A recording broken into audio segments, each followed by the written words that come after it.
وہ ایک لکڑہارا تھا۔ ساری عمر اس نے جنگلوں میں جا کر لکڑیاں کاٹ کر انہیں بیچا تھا اور اپنی اس محنت سے جنگل سے کچھ دور ایک چھوٹا سا مکان بنوایا تھا جس میں وہ، اس کی بیوی اور جوان بیٹا رہتا تھا۔ بیوی کا نام نادی تھا اور بیٹے کا شرفو۔ تینوں آرام اور سکون سے زندگی بسر کر رہے تھے۔ کام صرف لکڑہارا کرتا تھا۔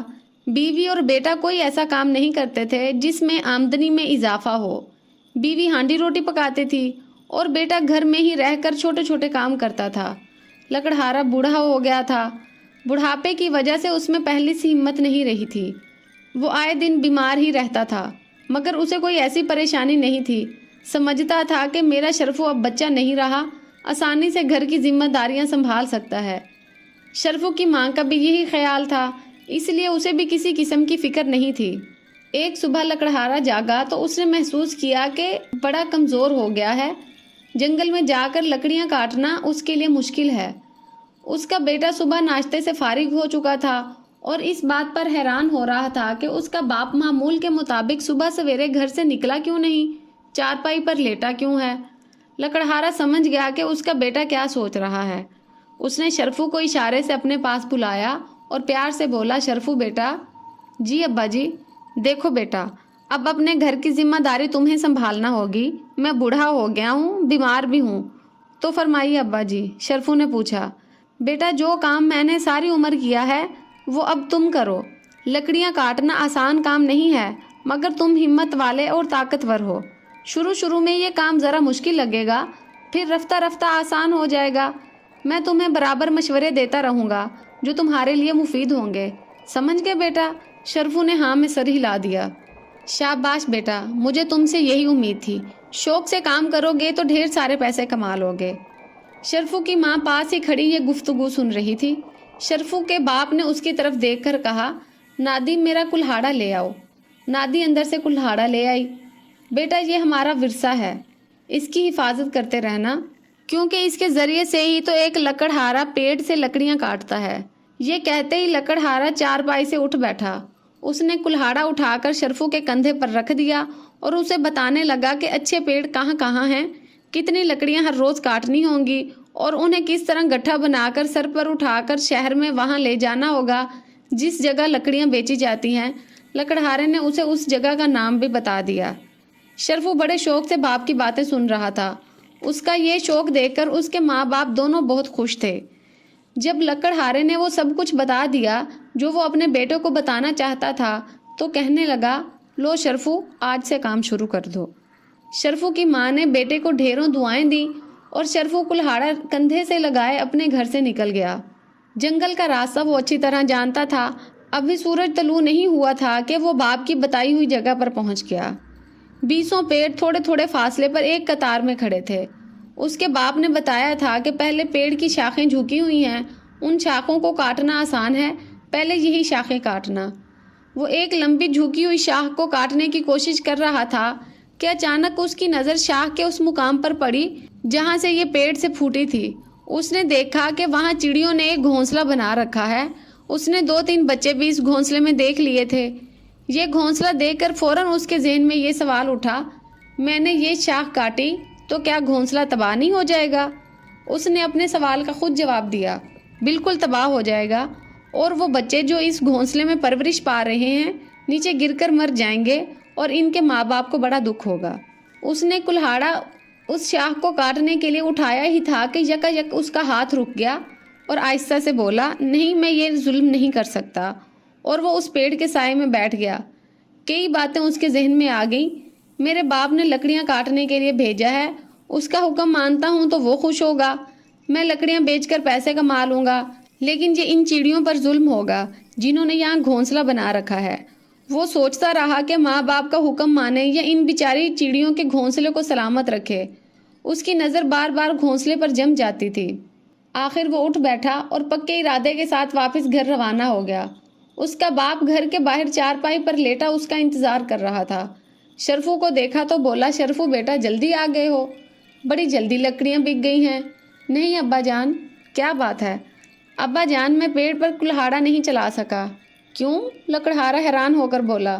شرفو نے جو کچھ دیکھا تھا وہ باپ کو بتا دیا اور اس سے پہلے کہ اس کا باپ کچھ کہے اس کی ماں نے کہا، بیٹا اس پیڑ پر چڑیوں نے گھونسلہ بنا رکھا تھا تو اسے چھوڑ کر دوسرے پیڑ کی شاخیں کاٹ لیتے۔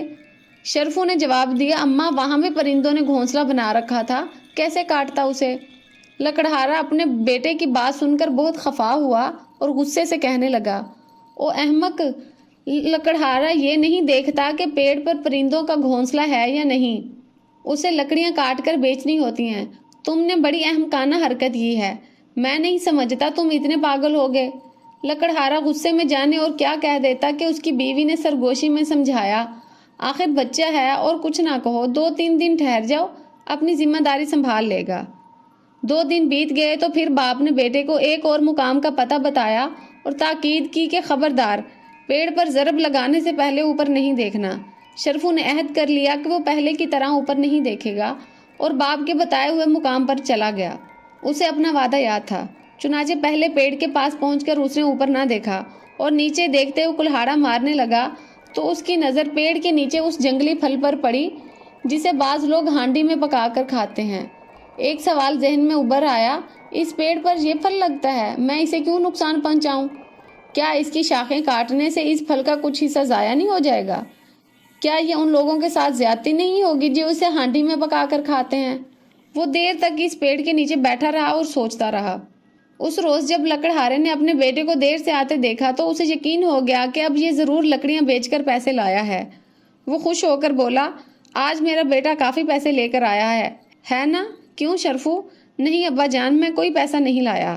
پھر اس نے باپ کو پیڑ نہ کاٹنے کی وجہ بتا دی۔ بیٹے کی بات سنتے ہی لکڑہارے کے تن بدن میں آگ لگ گئی۔ تو کچھ نہیں کر سکے گا، تجھے لکڑیاں کاٹ کر بیچنے کے لیے بھیجا تھا، پیڑ کا پھل دیکھنے کے لیے نہیں۔ میں کیا کرتا ابا جان، آپ جانتے نہیں لوگ اس پھل کو پکا کر کھاتے ہیں۔ باپ گرجا، تو تمہیں کیا، لوگ پھل پکا کر کھاتے ہیں، تم تو نہیں؟ ابا جی وہ لوگ بھی تو ہمارے جیسے ہیں نا۔ لکڑہارے کا غصہ بڑھتا جا رہا تھا کہ اس کی بیوی نے پھر اسے سمجھایا، بس اب اور کچھ نہ کہو، مجھے امید ہے شرفو سیدھے راستے پر آ جائے گا۔ لکڑہارا بولا، اب کہ میں برداشت کر لیتا ہوں، آئندہ اس نے ایسی بے ہودہ حرکت کی تو میں اسے گھر سے نکال دوں گا۔ چند دن گزر گئے، لکڑہارے نے اس مرتبہ پرانے درختوں کا پتہ بتا کر کہا، خبردار اب کے کوئی بہانہ نہ بنانا، پیسے لے کر گھر آنا۔ شرفو جنگل میں گیا، اس نے پرانے پیڑ دیکھے، بہت بوڑھے ہو چکے تھے۔ انہیں دیکھ کر وہ سوچنے لگا، انہوں نے برسوں تک مسافروں کے لیے ٹھنڈے سائے مہیا کیے ہیں، تھکے ہوئے لوگ ان کے نیچے بیٹھ کر سکون حاصل کرتے رہے ہیں، انہیں کاٹنا انسان کے ان محسنوں کا احسان ماننے کی بجائے ان پر الٹا ظلم نہیں ہوگا؟ اور وہ واپس آنے لگا۔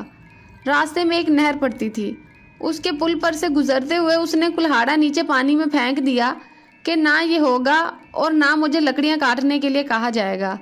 شہر میں ایک بازار سے گزرتے ہوئے اس نے کئی دکانوں کو دیکھ کر سوچا، یہ اچھا کام ہے، میں بھی ابا جان سے کہہ کر بازار میں ایک دکان کھول لوں گا۔ اس روز وہ شام کے قریب اپنے گھر پہنچا۔ لکڑہارے کو پورا یقین تھا کہ اس کا بیٹا ضرور لکڑیاں بیچ کر آیا ہے۔ تو آج تم نے کیا کام کیا؟ باپ کا یہ سوال سن کر شرفو بولا، ابا جان پیڑ تو میں نہیں کاٹ سکا، وہ ساری عمر مسافروں کو ٹھنڈے سائے دیتے رہے ہیں، میں نے سوچ لیا ہے کہ بازار میں دکان پر بیٹھا کروں گا۔ بیٹے کے منہ سے جیسے ہی یہ لفظ نکلے، لکڑہارا اپنے غصے پر قابو نہ رکھ سکا اور اسے اسی وقت گھر سے نکال دیا۔ ماں نے دخل دینا چاہا تو لکڑہارے نے اسے بھی جھڑک دیا، بس بس اب تم ایک لفظ نہیں کہو گی۔ شرفو گھر سے نکل کر چلنے لگا، اس کا کوئی ٹھکانہ تو تھا نہیں، کہاں جا سکتا تھا؟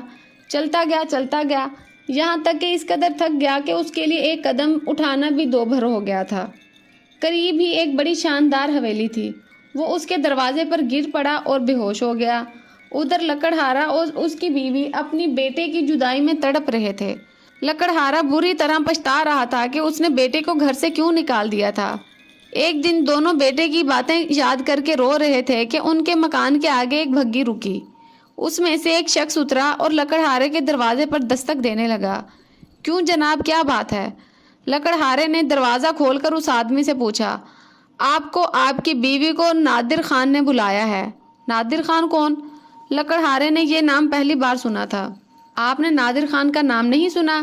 جی نہیں، وہ بڑے آدمی ہیں، سب ان کی عزت کرتے ہیں، مہربانی کر کے بگھی میں بیٹھ جائیں۔ لکڑہارا اور اس کی بیوی بگھی میں بیٹھ گئے۔ بگھی انہیں ایک خوبصورت اور شاندار باغ میں لے آئی۔ وہ باغ کو دیکھ دیکھ کر حیران ہو رہے تھے کہ ایک طرف سے آواز آئی، ابا جان، اماں، ارے شرفو! لکڑہارا اور اس کی بیوی اپنے بیٹے کو دیکھ کر حیران ہو گئے۔ شرفو نے اعلیٰ قسم کا لباس پہن رکھا تھا، وہ بہت خوش لگ رہا تھا۔ تم یہاں کہاں؟ شرفو کی ماں نے پوچھا۔ شرفو کہنے لگا، اماں، اس شام جب ابا جان نے مجھے گھر سے نکالا تھا تو میں تھک کر ایک حویلی کے دروازے پر گر پڑا۔ اس حویلی کے مالک نادر خان ہیں، جنہوں نے یہ دیکھ کر مجھے پیڑوں اور پرندوں سے بڑی محبت ہے، اپنے اس باغ کا مالی بنا دیا ہے۔ وہ ہیں میرے محسن۔ نادر خان قریب آ گئے اور کہنے لگے، واقعی شرفو کی اس بات نے مجھے بہت متاثر کیا تھا کہ اسے پیڑوں کا بڑا خیال ہے، پیڑوں سے محبت کرتا ہے۔ میں نے اسے اپنے باغ کے پیڑوں کی رکھوالی کا کام سپرد کر دیا ہے۔ وہ یہاں نئے نئے پیڑ لگائے گا اور ان کی حفاظت کرے گا۔ اس نے پیڑوں سے محبت کی ہے اور پیڑوں نے اس محبت کا یہ بدلہ دیا ہے۔ شرفو کے اصرار پر اس کے ماں باپ بھی وہیں رہنے لگے اور خوشی خوشی زندگی بسر کرنے لگے۔